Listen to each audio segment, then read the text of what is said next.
Cachaca Connections.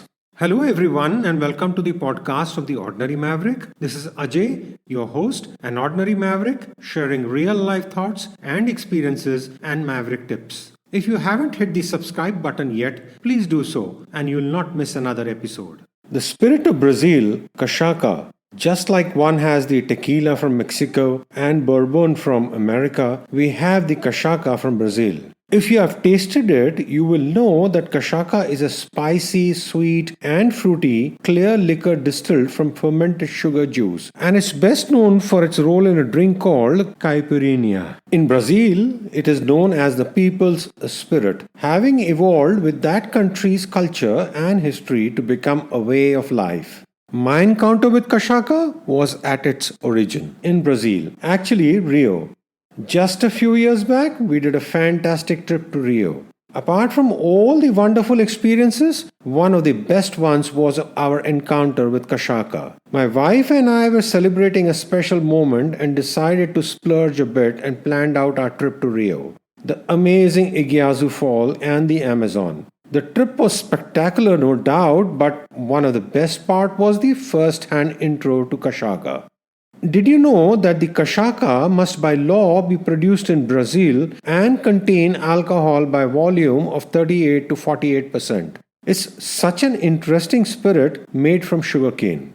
In Brazil, Cachaca is distilled throughout the country, from small home distilleries to large industries. About 800 million liters of spirit is produced annually, and 30% of this comes from small batch producers. Earlier, Cachaca was sometimes labeled as Brazilian rum, and that created some confusion. But now, there has been an agreement between governments to ensure that all Brazilian sugarcane spirit arriving in the US must be named Cachaca. You know, drinking spirits from around the world transports you to that country and culture for that period of time. I mean, one experiences travel and culture when we enjoy fine spirits and cocktails, and I must say, just by enjoying a delicious Caipirinha or any other Cachaca cocktail in your hand gives you the feeling of being in Brazil. We did something like that during the pandemic. Like many of you listening in, we love traveling and have always enjoyed experiencing new cuisines and exploring new places. And the pandemic and global lockdown really changed that and put a dampener on many plans. Well, to lift our spirits up, we had a get together at our place, ensuring the limit of 6 persons only, and we planned the evening with the drinks and the cuisines, carefully creating a journey around the world. We had 5 different courses, each one from a different country. And so, like we went from Thailand, then to India, to Vietnam, and got to France, and finally had dessert in the US. It was a glorious evening creating special memories. Just by changing the theme of every course turned the entire mood around. It's like seizing the moment, right? I mean, one should take every opportunity to create those special moments, and this was just perfect, given that we were just coming out of a global lockdown. But coming back to Cachaca and its history, dating back to 1516, it is characterized by distillation from freshly pressed sugarcane juice. After the sugarcane juice is extracted from the cane, it's taken to be fermented. Yeast transforms sugarcane into sugarcane wine, which is then taken to beautiful copper pans, also called alembics or stills, where the wine is changed into distillates that are stored in stainless steel. This Cachaca is called pure or white, or then the one that's aged in wooden barrels is the yellow Cachaca. We also have the other types, flavored, sweetened, or aged, and the different colors from clear to yellow to copper hued. There are a whopping 4,000 brands of Cachaca. And then we have the aged and the unaged Cachaca. Brazilian law requires that 50% of the Cachaca in a bottle be rested in barrels for at least a year in order to be considered aged. And it should have rested in barrels up to 700 liters. You see, the size of the barrel matters, as that determines how much the spirit touches the barrel, and that then determines the flavor and the aroma. The aged Cachaca is the only spirit in the world aged in 28 different types of wood. Yes, you heard it right, 28. The spirit has a deep and unique history of wood aging in French oak and a variety of indigenous woods, 28 in all, which impart the unique flavor notes. Usually, Cachaca is aged up to 3 years, though some ultra premium Cachacas have been aged for up to 15 years. And you know what? Its flavor is influenced by the type of wood the barrel is made from. There's a whole lot of interesting facts around the wooden barrels where the Cachacas are aged. Some Cachacas are aged in new barrels, mostly made of oak, and then some are also aged in ex-bourbon barrels. And all the art of the aging and the processes reflect in the pricing of the Cachaca.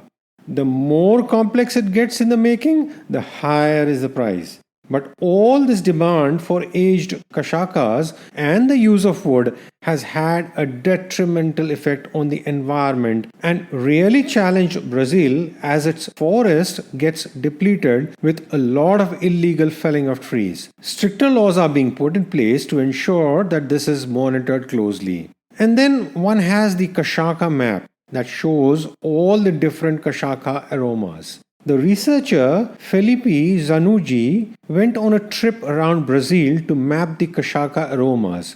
More than 40 aromas found in different types of Cachaca, and thus created the Cachaca map. The project won the Best Cultural Mapping Project from the Ministry of Culture and the Government Awards. And it's amazing to see the wide variety of aromas all over the country. For Brazil, the drink is special. In fact, there is a National Cachaca Day in Brazil celebrated each year on September 13th. Interestingly, Cachaca is mostly drunk in Brazil. Approximately 1.5 billion liters is consumed in Brazil itself per year, while the rest of the world consumes about 15 million liters only. And we got a taste of that when we were in Rio. One evening, both of us went to the club floor to have a drink. The view was to die for. The blue skies and the blue waters. Truly, the coastline was stunning. And then we got talking with folks at the table next to us. Turned out they were an airline crew enjoying a bit of downtime between flights. There was the captain as well as the flight attendants. And before we knew it, they were teaching us how to make the most amazing Caipirinhas and tips on using Cachaca. We got a lot of the inside info and some bartending tips as well. Trust the flight attendants to know how to make a mean drink. You know what I mean.